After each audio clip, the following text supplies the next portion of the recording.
So remember, your end goal in all of this is to start a food business. And what I mean by business, the word business implies that you have to be profitable and make money.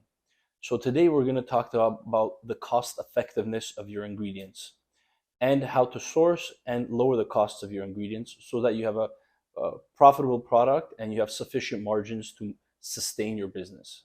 So the price of your ingredients is extremely important when it comes to designing your product. Why is this important? Because in order to be profitable, you must have a low enough cost so that when you're selling your products to the retailer, there's enough of a margin for you to make money and be able to expand your business. So you have to design your product and your recipe with this in mind. This is probably going to be the most important facet of designing your product or building your recipe for mass production, is going to be the costs associated with the ingredients and also with the manufacturing process.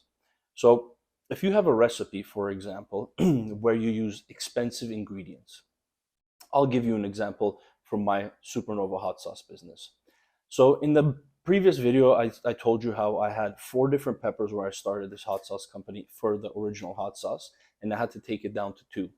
In the previous video, I mentioned that the reason I had to take it down to 2 peppers was because I wasn't able to source the ghost peppers and also the Carolina Reaper peppers year round. However, another even more important reason was because not only was I not able to source the peppers, but the peppers were way too expensive.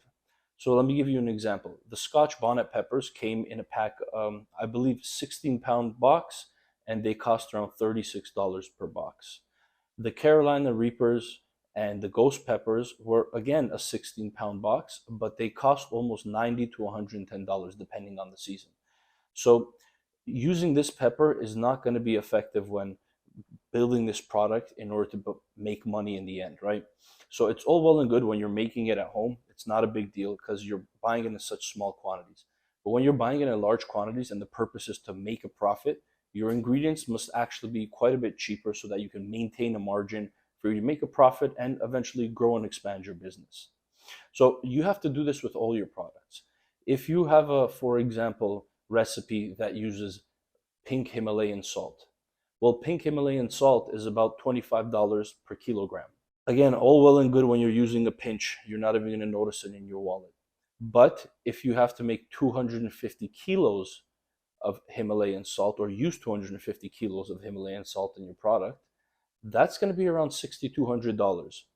So you have to maybe substitute that for regular salt. And honestly, guys, it's going to taste just the same. You're not even going to notice the difference because Himalayan sea salt is about 95% regular salt anyway. The pink color comes from different impurities in the salt. So if you were to have Himalayan sea salt for 250 kilos at $25, which costs $6,200, using regular salt is about $1 per kilo. So instead of costing $6,200, it's going to cost you $250. This is going to drastically improve your margins and make your product much more profitable. You need to do this with every single one of your ingredients. You need to do this with every single one of your ingredients, keeping in mind that you still want to maintain the taste of your product, the texture of your product, and the spirit of the product. So how do we go about sourcing cheaper ingredients? Well, just like in the previous example of sourcing the ingredients for availability, you have to call around and find the cheapest ingredients you can find from various suppliers. So again, sometimes you have to change your recipe. If you're using very expensive onions, for example, you may have to, like I said in my previous example, switch to a Spanish onion, which is much cheaper, or using very specialty apples that are available a few times a year, which are very, very expensive. You might have to switch to something like a red delicious apple, which is available year round, and every supplier has it and is relatively cheap. You have to call around different suppliers and also find multiple suppliers that have availability of this product, and also find the lowest price by calling multiple suppliers. So the way you want to price your ingredients is called pallet pricing. So when you go to the grocery store and you buy products, that's what's called retail pricing if you're buying it from the counter. The grocery store is buying these ingredients, say these apples or these lemons or pineapples or whatever you're using, by the pallet. So you have to go to the place that they're buying it from and their suppliers basically, and ask them for pallet pricing. The reason you have to ask for pallet pricing is because when you buy it in a large quantity like a pallet, you get a reduced price or quantity pricing.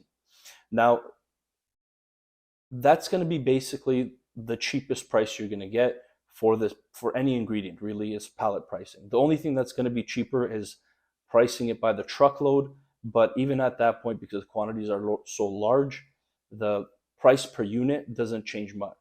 I mean, I'll give you an example. So if an apple costs $4 per pound in the grocery store, the pallet pricing of that apple may be 60 cents per pound. But if you buy it by the truckload, it may only be 50 cents per pound. Yeah, if you start producing by those large quantities, great. Truckload pricing is going to be better, but it's not going to be much different than pallet pricing. And as you build your business, which you eventually will, and get into 100, 150 stores, you're going to be buying ingredients by the pallet anyway. So the correct way to price your ingredient is by the pallet, not by boxes, not from the grocery store, but from the supplier, and ask them for pallet pricing. Because when you're manufacturing on a large scale, you're going to be using pallets in your manufacturing process, or pallet pricing is the way to go. The next thing we got to talk about is the complexity of your recipe. Is your recipe too complex? Check out this video and we're going to talk about it.